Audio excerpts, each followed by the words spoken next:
अस्सलाम वालेकुम, मेरा नाम सैयद अली रजा जैदी है और बेटा आज हम लोग एक्सरसाइज 4.4 सॉल्व करेंगे 9th साइंस वाले बच्चों के लिए। तो बेटा इसका क्वेश्चन नंबर 1 जो है वो आज हम सॉल्व करने के लिए जा रहे हैं और क्वेश्चन नंबर 1 के अंदर वो हमें ये कहता है कि आपने जो गिवन फंक्शंस हैं उनको रैशनलाइज करना है। तो सबसे पहले बेटा हमने ये सीखना है कि रैशनलाइजेशन करते क्यों है, आखिर ऐसी क्या वजह है कि हमें क्वेश्चन के अंदर रैशनलाइजेशन करनी पड़ती है, कैसे करते हैं वो हम बाद में देखेंगे। पहले आप लोगों ने ये सीखना है कि रैशनलाइजेशन कब की जाती है। तो याद रखें बेटा, जब भी डिनोमिनेटर के अंदर स्क्वायर रूट वाली वैल्यू आ जाए तो डिनोमिनेटर से स्क्वायर रूट वाली वैल्यू को खत्म करने के लिए, यानी कि स्क्वायर रूट को खत्म करने के लिए हम लोग रैशनलाइज करते हैं। जैसा कि फर्स्ट क्वेश्चन में देखिएगा लिखा हुआ है 3 डिवाइडेड बाय 4 स्क्वायर रूट 3, ठीक है। तो 3 डिवाइडेड बाय 4 और बेटा ये डिनोमिनेटर में ये जो स्क्वायर रूट आपको नजर आ रहा है, इस स्क्वायर रूट को खत्म करने के लिए हम लोग रैशनलाइजेशन करेंगे। ये चैप्टर नंबर 2 में भी आपने पढ़ा था कि जब भी हमारे पास कोई आयोटा वाली वैल्यू डिनोमिनेटर में आ जाए, उस आयोटा को खत्म करने के लिए रैशनलाइज किया जाता है। तो आपने याद रखना है रैशनलाइजेशन कब की जाती है, जब डिनोमिनेटर के अंदर स्क्वायर रूट आ जाए या आयोटा आ जाए, तो तब हम लोग रैशनलाइज करेंगे। तो यहां पर जो क्वेश्चन है उसमें लिखा हुआ है 3 डिवाइडेड बाय 4 स्क्वायर रूट 3। तो बेटा ये स्क्वायर रूट को खत्म करने के लिए हमें रैशनलाइजेशन परफॉर्म करना है। तो ये तो पहचान हो गई। अब इसको परफॉर्म करना कैसे है, अब ये चीज सीखते हैं। बेटा याद रखें, जब भी हमें रैशनलाइजेशन करना हो तो हम क्या करते हैं, ये जो डिनोमिनेटर वाली वैल्यू होती है इससे मल्टीप्लाई भी करते हैं और डिवाइड भी करते हैं, ठीक है। जैसे कि यहां पे क्वेश्चन लिखा हुआ है 3 डिवाइडेड बाय 4 स्क्वायर रूट 3। तो ये जो 4 स्क्वायर रूट 3 है, आपने इससे मल्टीप्लाई भी करना है और आपने इससे डिवाइड भी करना है। अब जरा देखिएगा, अगर इसको मैं सॉल्व करूं तो बेटा 3 को 4 से मल्टीप्लाई करेंगे 12 और साथ आ जाएगा स्क्वायर रूट 3। यहां पर एक बच्चों का क्वेश्चन आता है कि सर आपने इस 3 को 4 से क्यों मल्टीप्लाई किया, 3 से क्यों मल्टीप्लाई नहीं किया। तो बेटा ये बात याद रखिए, ये वैल्यू स्क्वायर रूट के बगैर है जबकि ये वाली वैल्यू स्क्वायर रूट के साथ है। तो आप 3 को 3 से यहां मल्टीप्लाई नहीं कर सकते, बल्कि 3 को हम 4 से ही मल्टीप्लाई करेंगे। तो हमारे पास आएगा 12, साथ आ जाएगा स्क्वायर रूट 3। सेम डिनोमिनेटर वाली वैल्यूज को मल्टीप्लाई करें तो आप देखिएगा 4 टाइम्स 4 करें तो बेटा 16, और स्क्वायर रूट 3 जब स्क्वायर रूट 3 से मल्टीप्लाई होगा तो स्क्वायर रूट 3 का स्क्वायर। अब फर्दर ये न्यूमिनेटर को मैंने एज इट इज लिखा, 16 भी वैसे ही लिखा हुआ है। अब बेटा यहां पे क्या होगा, ये स्क्वायर और ये स्क्वायर रूट कैंसिल हो जाएंगे तो हमारे पास 3 आ जाएगा। नेक्स्ट देखिएगा, अगर मैं यहां पे 16 को 3 से मल्टीप्लाई करूं तो कितना आता है, 48 आ जाता है। अब फर्दर फिर देखिएगा, ये 12 और 48 कैंसिल हो रहे हैं। अगर आप 12 के टेबल पे इसको कैंसिल करें तो 12 1 आर 12 और 12 4 आर 48। तो हमारे पास क्या बना, स्क्वायर रूट 3 डिवाइडेड बाय 4, और यही बेटा हमारा आंसर है। अब अगर आप गौर से आंसर को देखें तो आपको पता चल रहा है कि डिनोमिनेटर से जो स्क्वायर रूट वाली वैल्यू थी वो खत्म हो चुकी हुई है। नेक्स्ट हम लोग क्वेश्चन नंबर 2 को सॉल्व करते हैं। देखिएगा लिखा हुआ है क्वेश्चन नंबर 2 में 14 डिवाइडेड बाय स्क्वायर रूट 98। अब बेटा फिर देखें, डिनोमिनेटर में स्क्वायर रूट आ रहा है, मुझे इसको खत्म करना है। तो मैंने आपको अभी तरीका बताया कि आपने डिनोमिनेटर वाली वैल्यू को मल्टीप्लाई भी करना और डिवाइड भी करना है। तो ये स्क्वायर रूट 98 से मैंने मल्टीप्लाई भी कर दिया और डिवाइड भी कर दिया। अब ये दो मल्टीप्लाई तो हो नहीं सकते, तो मैंने इस तरीके से लिख दिया 14 टाइम्स स्क्वायर रूट 98। और बेटा स्क्वायर रूट 98 को जब स्क्वायर रूट 98 से मल्टीप्लाई करें तो क्या बनेगा, स्क्वायर रूट 98 का स्क्वायर बनेगा। अगेन यहां पर स्क्वायर और ये स्क्वायर रूट कैंसिल हो जाएंगे तो हमारे पास आएगा 14 square root 98 divided by 98।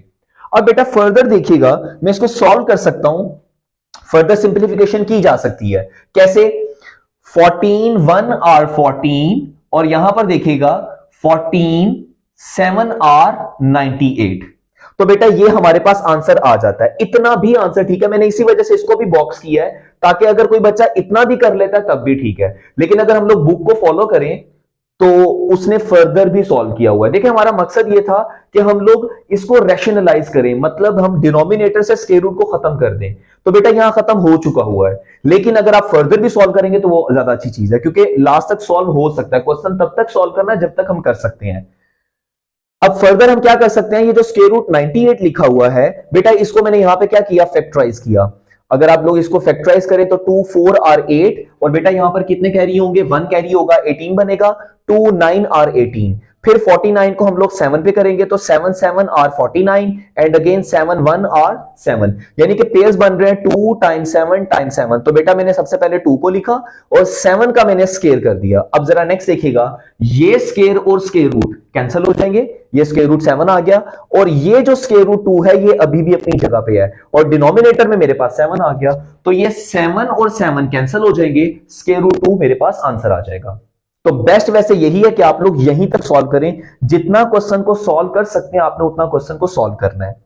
Next हम लोग क्वेश्चन नंबर 3 की तरफ मूव करते हैं। तो देखिए लिखा हुआ है 6 divided by square root 8 and square root 27। ठीक है, इनके दरमियान में आप डॉट भी प्लेस कर सकते हैं, ये मल्टीप्लाई हो रहे हैं। अब अगेन बेटा मुझे यहां से डिनोमिनेटर से स्क्वायर रूट को खत्म करना है, तो बेटा इसी फंक्शन से मैंने क्या किया, क्वेश्चन को मैंने एज इट इज लिखा, फिर इसी वैल्यू से मैंने मल्टीप्लाई भी कर दिया और मैंने डिवाइड भी कर दिया।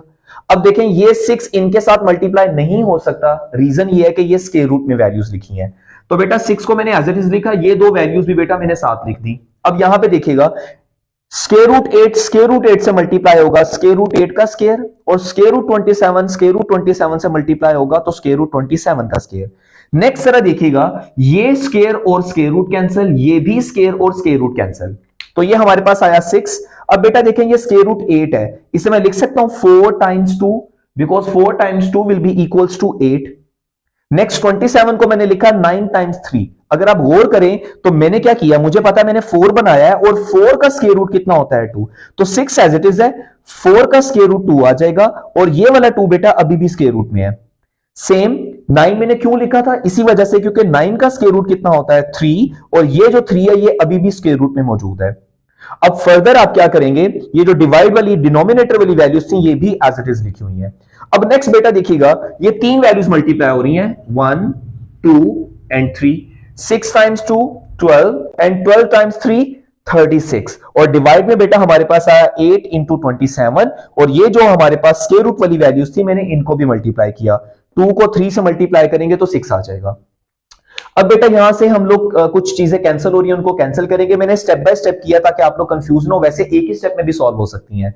देखिएगा सबसे पहले 36 और 27 को बेटा मैंने 9 के टेबल पे डिवाइड किया, 9 4 आर 36 एंड 9 3 आर 27, तो हमारे पास आएगा 4 स्क्वायर रूट 6 और डिनोमिनेटर में आया 8 टाइम्स 3। अब नेक्स्ट ये फर्दर फिर कैंसिल हो सकते हैं, 4 1 आर 4 एंड 4 2 आर 8, तो यहां पे रहा 2, square root 6 as it is है, 3 को 2 से मल्टीप्लाई करें तो क्या आ जाएगा 6 आंसर आ जाएगा। अब आप फिर देखें डिनोमिनेटर से जो स्क्वायर रूट वाली वैल्यू है वो खत्म हो चुकी हुई है। तो पहले जो 3 पार्ट थे वो बिल्कुल सिंपल थे इस तरह से। नेक्स्ट 4 पार्ट के अंदर अब हम फर्दर एक नई चीज सीखेंगे और वो क्या है, देखिए क्वेश्चन लिखा हुआ है 1 divided by 3 plus square root 2। तो अब मुझे क्या करना है, इसको रैशनलाइज करना है, लेकिन यहां पर एक साइन आ गया। अब आपने याद रखना है जब रैशनलाइजेशन करते हैं तो बेटा साइन को चेंज करके मल्टीप्लाई या डिवाइड करना है, सेंटर वाला जो साइन होगा आपने उसको चेंज करके मल्टीप्लाई या डिवाइड करना है। तो लिखा हुआ है 1 divided by 3 plus square root 2, तो बेटा मैंने इसको एज इट इज लिखा। अब देखें 3 प्लस स्क्वायर रूट 2 था, तो अब मैंने मल्टीप्लाई किया 3 माइनस स्क्वायर रूट 2 से और डिवाइड भी किया है 3 माइनस स्क्वायर रूट 2 से। अगर यहां पर साइन बेटा माइनस का होता तो फिर बेटा मैं प्लस से मल्टीप्लाई करता और डिवाइड करता, क्योंकि ये जो हमारे पास साइन है प्लस का है इसलिए मैंने माइनस से मल्टीप्लाई किया और डिवाइड किया। अब देखिएगा 1 को जब इस फैक्टर से मल्टीप्लाई करेंगे तो 1 किसी भी फैक्टर से मल्टीप्लाई हो वही आ जाएगा। और नेक्स्ट देखिएगा बहुत बार आपने ये फॉर्मूला पढ़ा हुआ है कि एक बार वैल्यू प्लस में हो और एक बार माइनस में हो, तो बेटा फर्स्ट वैल्यू को लिखा उसका स्क्वायर, सेंटर में माइनस का साइन, सेकंड वैल्यू को लिखा इसका भी आपने स्क्वायर कर दिया। अब देखिएगा 3 minus square root 2 as it is आ गया। यहां देखें बेटा 3 का स्क्वायर ओपन करें तो 9 और ये स्क्वायर और स्क्वायर रूट कैंसिल हो जाएंगे तो 2 आ जाएगा। अब फर्दर आप देखें तो न्यूमरेटर को हम कुछ भी सॉल्व नहीं कर सकते, 3 minus square root 2 as it is है, 9 में से 2 को सब्ट्रैक्ट करें अगर हम लोग तो हमारे पास 7 आ जाएगा। अब अगेन देखें डिनोमिनेटर से स्क्वायर रूट खत्म हो गया है। नेक्स्ट क्वेश्चन नंबर 5 को देखिएगा, लिखा हुआ है 15 divided by square root 31 minus 4। तो आपने क्या करना है, ये माइनस का साइन है चेंज करके मल्टीप्लाई भी कर दिया डिवाइड भी कर दिया। 15 को मैंने एज इट इज लिखा और बेटा इस फैक्टर को ये ब्रैकेट में लिख दिया। डिनोमिनेटर में फिर फॉर्मूला बन गया, ये माइनस में है ये प्लस में है, तो अगेन फर्स्ट टर्म को लिखा उसका स्क्वायर माइनस सेकंड टर्म को लिखा उसका स्क्वायर। अब फिर न्यूमरेटर एज इट इज है, ये देखिएगा स्क्वायर और स्क्वायर रूट कैंसिल हो जाएंगे, तो 31 आ गया और 4 का स्क्वायर बेटा किसके इक्वल होता है? 16 के इक्वल होता है। अब फिर न्यूमरेटर को मैंने वैसे ही लिखा है और 31 में से 16 को सब्ट्रैक्ट करें तो कितना आ जाता है? 15। नेक्स्ट हम क्या करेंगे, ये 15 और 15 कैंसिल हो जाएंगे तो हमारे पास क्या आ जाएगा? Square root 31 plus 4। 6 पार्ट को देखिएगा, लिखा हुआ है 2 divided by square root 5 minus square root 3। तो ये माइनस के साथ है, तो अब बेटा मैं क्या करूंगा? प्लस के साथ मल्टीप्लाई भी करूंगा और मैं डिवाइड भी करूंगा। ठीक है, तो अब 2 एज इट इज है, इस फैक्टर को भी मैंने वैसे ही लिख दिया। रैशनलाइजेशन के अंदर डिनोमिनेटर में वही फॉर्मूला बनेगा जो हम पहले पढ़ रहे हैं, एक बार वैल्यू माइनस में है, एक बार प्लस में है, तो फर्स्ट टर्म को लिखा उसका स्क्वायर माइनस सेकेंड टर्म को लिखा उसका स्क्वायर। अब न्यूमरेटर बेटा अगेन एज इट इज है और यहां पे देखिएगा ये स्क्वायर और स्क्वायर रूट कैंसिल, ये भी स्क्वायर और स्क्वायर रूट कैंसिल हो जाएंगे, तो हमारे पास क्या आएगा? 5 माइनस 3, ये 5 माइनस 3 आ गया। अब न्यूमरेटर को आप वैसे ही लिखें, 5 में से 3 को सब्ट्रैक्ट करें तो बेटा कितना आएगा? 2, और ये 2 और ये 2 कैंसिल हो जाएंगे, तो हमारे पास जो आंसर आएगा square root 5 plus square root 3। जी नेक्स्ट क्वेश्चन जो हमारे पास है, क्वेश्चन नंबर 1 का पार्ट नंबर 7 सॉल्व करेंगे। यहां पे लिखा हुआ है square root 3 minus 1 over square root 3 plus 1। Again वही सेम कॉन्सेप्ट है कि हमने डिनोमिनेटर वाली वैल्यू से मल्टीप्लाई भी करना है और डिवाइड भी करना है, लेकिन बेटा साइन चेंज करके। तो ये प्लस का साइन था, मैंने माइनस के साथ मल्टीप्लाई भी किया और बेटा मुझे यहां माइनस के साथ ही डिवाइड करना है, ये प्लस लगा दिया गलती से। ठीक है, अब क्या होगा? देखिए न्यूमरेटर में वैल्यू सेम है, लिखा हुआ है स्क्वायर रूट 3 माइनस 1 और स्क्वायर रूट 3 माइनस 1। तो जब आप इसे सॉल्व करेंगे तो स्क्वायर रूट 3 माइनस 1 का होल स्क्वायर आ जाएगा। मैंने पहले भी वीडियोस के अंदर आपको बताया है, सेम टर्म्स जब मल्टीप्लाई होती हैं तो उनका होल स्क्वायर आ जाता है। और अगर आप लोग डिनोमिनेटर में देखें तो again one time value positive है और वन टाइम नेगेटिव है, तो मैंने फर्स्ट टर्म को लिखा उसका स्क्वायर माइनस का साइन, सेकेंड टर्म को लिखा उसका स्क्वायर। अब देखिए यहां पे एक आइडेंटिटी यूज करूंगा मैं, a माइनस बी का होल स्क्वायर, ये आप लोगों ने पढ़ा हुआ है, a minus b whole square, a square plus B square minus 2ab, मतलब जो फर्स्ट टर्म लिखी हुई है उसका स्क्वायर प्लस सेकंड जो टर्म थी उसका स्क्वायर और माइनस 2 फर्स्ट टर्म को लिखा मैंने और जो सेकंड टर्म थी उसको मैंने लिख दिया। और यहां पे जरा आप देखिएगा तो ये स्क्वायर और स्क्वायर रूट कैंसिल हो जाएंगे, तो हमारे पास आएगा 3 माइनस 1 का स्क्वायर 1 के ही इक्वल होगा। अगर आप यहां पे देखें तो बेटा ये भी स्क्वायर और स्क्वायर रूट कैंसिल हो गया, तो यहां पे आया 3 और 1 का स्क्वायर किसके इक्वल होता है? 1 के इक्वल होता है। अब इन वैल्यूज को जब मल्टीप्लाई करेंगे तो देखिएगा 2 1 और 2 और ये स्क्वायर रूट वाली वैल्यू को मैंने साथ वैसे ही लिख दिया। और डिनोमिनेटर में देखिएगा 3 माइनस 1 करें तो 2 के इक्वल आ जाएगा। अब नेक्स्ट देखिएगा 3 प्लस 1 अगर हम सॉल्व करें तो 4 आएगा, minus 2 square root 3 as it is है। मैंने ये पहले भी बताया था, अक्सर बच्चे पेपर में गलती क्या करते हैं, 3 प्लस 1 और उसी में से 2 को भी सब्ट्रैक्ट कर देते हैं। इस 2 को हम इसके साथ सॉल्व नहीं कर सकते क्योंकि ये 2 इस स्क्वायर रूट वाली वैल्यू के साथ है। अब नेक्स्ट देखिएगा लिखा हुआ है 4 माइनस 2 स्क्वायर रूट 3। अगर मैं यहां से देखूं तो क्या चीज कॉमन निकाल सकता हूं, यहां 4 है और यहां 2 है, तो अगर बेटा मैं 2 को कॉमन निकालूं तो यहां पे 2 रह जाएगा, ये वाला 2 बेटा बाहर आ गया, तो अंदर क्या बचा? स्क्वायर रूट 3 और डिनोमिनेटर के अंदर 2 एज इट इज है। मैंने कॉमन निकाला ही इसी वजह से था ताकि ये 2 और 2 कैंसिल हो जाए और हमारा आंसर आएगा 2 माइनस स्क्वायर रूट 3। नेक्स्ट वो हम क्वेश्चन नंबर 8 की तरफ चलेंगे। क्वेश्चन नंबर 8 में लिखा हुआ है square root 5 plus square root 3 और square root 5 minus square root 3।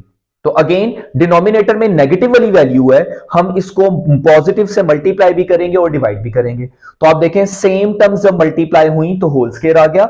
Again वही formula, one time value negative है, वन टाइम पॉजिटिव है, तो फर्स्ट टर्म को लिखा उसका स्क्वायर माइनस का साइन, सेकंड टर्म को लिखा उसका स्क्वायर। अब यहां देखिएगा a plus B whole square, again वही identity, a square plus B square plus 2ab। तो फर्स्ट टर्म को मैंने लिखा square root 5, second term square root 3 आ गई। और यहां जरा देखिएगा स्क्वायर और स्क्वायर रूट कैंसिल, ये भी स्क्वायर और स्क्वायर रूट कैंसिल हो जाएगा, तो हमारे पास आएगा 5 माइनस 3। अब नेक्स्ट देखिएगा ये स्क्वायर और स्क्वायर रूट कैंसिल, तो हमारे पास आया 5, ये भी स्क्वायर रूट से कैंसिल तो आ गया 3 और प्लस का साइन एज इट इज है, 2 भी एज इट इज है। ये दोनों स्क्वायर रूट वाली वैल्यूज मल्टीप्लाई हो रही हैं, तो 5 times 3 will be equals to 15। 5 में से 3 को सब्ट्रैक्ट करें तो 2 आ जाएगा। नेक्स्ट देखिएगा 5 और 3 को ऐड करें तो 8, 2 square root 15 as it is है और डिनोमिनेटर में भी 2 एज इट इज है। अब बेटा यहाँ पे दो तरीके हो सकते हैं, मैंने कॉमन निकाल के सॉल्व किया। आप अगर चाहें तो ये 2 को 8 के साथ सेपरेट कर लें, इस टर्म के साथ सेपरेट कर लें और फिर डिवाइड कर लें, तब भी सेम आंसर आएगा। लेकिन अगर मैं यहां से 2 को कॉमन निकालूं तो बेटा यहाँ पे 4 रहेगा और 2 की वैल्यू बाहर आ गई तो यहां पे क्या रहा, स्क्वायर रूट 15। ये बात आपने याद रखनी है, अगर कोई चीज कॉमन निकाले, अगर उसको हम दोबारा मल्टीप्लाई करें तो बेटा ऊपर वाली वैल्यू हमारे पास बनेगी। मतलब मेरा ये है कि मैंने 2 कॉमन निकाला, अगर मैं इस 2 को दोबारा मल्टीप्लाई करूं तो मेरे पास ऊपर वाला फंक्शन बनना चाहिए। तो देखिएगा 2 को अगर 4 से मल्टीप्लाई करें तो 8 और 2 को मैं यहां मल्टीप्लाई करूं तो 2 स्क्वायर रूट 15 आ जाएगा। ये आपने चेक भी अगर करना हो कि हमने जो चीज कॉमन निकाली है वो ठीक निकाला है या नहीं, तो आप इस तरह से चेक भी कर सकते हैं। अब क्या होगा, ये 2 और 2 कैंसिल हो जाएंगे, 4 प्लस स्क्वायर रूट 15 हमारा आंसर आ जाएगा। अच्छा, ये मैंने क्वेश्चन 8 तक सॉल्व कर दिया, लेकिन 4 वाला जो क्वेश्चन था ना बेटा, वो मैंने गलती से के साथ मैंने जो है वो गलत लिख दिया था, तो अब मैंने दोबारा ये क्वेश्चन लिखा है, तो आप जरा इसको देख लें। यहां लिखा हुआ 1 divided by 3 plus 2 square root 5। तो आप क्या करिए, आपने क्या करना है, अगेन ये वैल्यू पॉजिटिव है तो नेगेटिव वाली वैल्यू से मल्टीप्लाई भी करना और डिवाइड भी करना है। 1 को किसी भी टर्म से मल्टीप्लाई करें वही टर्म आ जाएगी। अब देखें, 1 टाइम फंक्शन पॉजिटिव और 1 टाइम नेगेटिव, तो फर्स्ट टर्म को लिखा उसका स्क्वायर और सेकंड टर्म है 2 स्क्वायर रूट 5, उसको लिखा उसका भी स्क्वायर आ गया। न्यूमरेटर को अगेन एज इट इज लिखा। देखिएगा 3 का स्क्वायर अगर ओपन करें तो 9, और यहां पर जरा गौर से देखिएगा बेटा, ये जो स्क्वायर है ये 2 के ऊपर भी है और ये स्क्वायर रूट 5 पे भी है। तो 2 का स्क्वायर जब ओपन किया वो तो 4 हो गया, और फिर ये स्क्वायर इसके साथ कैंसिल हो जाएगा तो 5 आ जाएगा। अब देखें 3 minus 2 square root 5 as it is है, 9 को भी वैसे लिखा, 4 times 5 will be equals to 20। Again numerator as it is है, यहां पे देखिएगा 9 के साथ कोई साइन नहीं है तो प्लस का साइन है, तो प्लस माइनस माइनस होंगे। 20 में से 9 को सब्ट्रैक्ट करें 11, और साइन कौन सा आएगा, जो ग्रेटर वैल्यू का साइन होगा। अब आप ऐसे भी आंसर लिख सकते हो, लेकिन मैंने क्या किया, 11 को बाहर साइड पे निकाल के लिखा, मतलब मैंने लिखा 1 ओवर माइनस 11, और यहां पे क्या रहेगा 3 माइनस 2 स्क्वायर रूट 5। तो ये क्वेश्चन नंबर 4 आपका कंप्लीट हो गया। नेक्स्ट तो बेटा क्वेश्चन नंबर 2 है, बहुत आसान क्वेश्चन है। क्वेश्चन के अंदर उसने हमें ये कहा है कि आपने जो गिवन फंक्शंस हैं जो कि हमारे पास इस फॉर्म में हैं, x plus square root y की फॉर्म में है, आपने इनको इनका कॉन्जुगेट कैलकुलेट करना है। तो कॉन्जुगेट के लिए बेटा आपने चैप्टर नंबर 2 में भी पढ़ा हुआ है, जब हमने आयोटा के टॉपिक्स को डिस्कस किया था। तो यहां पर बेटा जब आपने कॉन्जुगेट कैलकुलेट करना है तो सिंपल, जो स्क्वायर रूट वाली वैल्यू है आपने उसका साइन चेंज कर देना है। अगर वो पॉजिटिव है तो नेगेटिव कर देना है, और अगर नेगेटिव है तो उसको पॉजिटिव कर देना है। तो ये लिखा था 3 प्लस स्क्वायर रूट 5, तो अगर इसका कॉन्जुगेट लें तो वो आएगा 3 माइनस स्क्वायर रूट 7, सॉरी 5 नहीं, स्क्वायर रूट 7। सेकंड में देखें लिखा हुआ है 2 प्लस स्क्वायर रूट 5, तो इसका कॉन्जुगेट लेंगे 2 माइनस स्क्वायर रूट 5। यानी कि सब में अपने सिर्फ साइन चेंज करना है। ये माइनस था तो बेटा मैंने प्लस में कर दिया, और इस क्वेश्चन में प्लस है तो मैंने माइनस में सॉल्व कर दिया। इसके टोटल 8 पार्ट्स हैं, मैंने 4 सॉल्व किए हैं, सिर्फ साइन चेंज करने हैं। मुझे उम्मीद है कि बाकी जो है वो आप लोग क्वेश्चन सॉल्व कर लेंगे। तो इस वीडियो के अंदर बेटा हमने एक्सरसाइज 4.4 के फर्स्ट 2 क्वेश्चंस को सॉल्व किया। नेक्स्ट वीडियो के अंदर इंशाल्लाह जो बाकी क्वेश्चंस हैं हम उनको भी सॉल्व करेंगे। Thank you.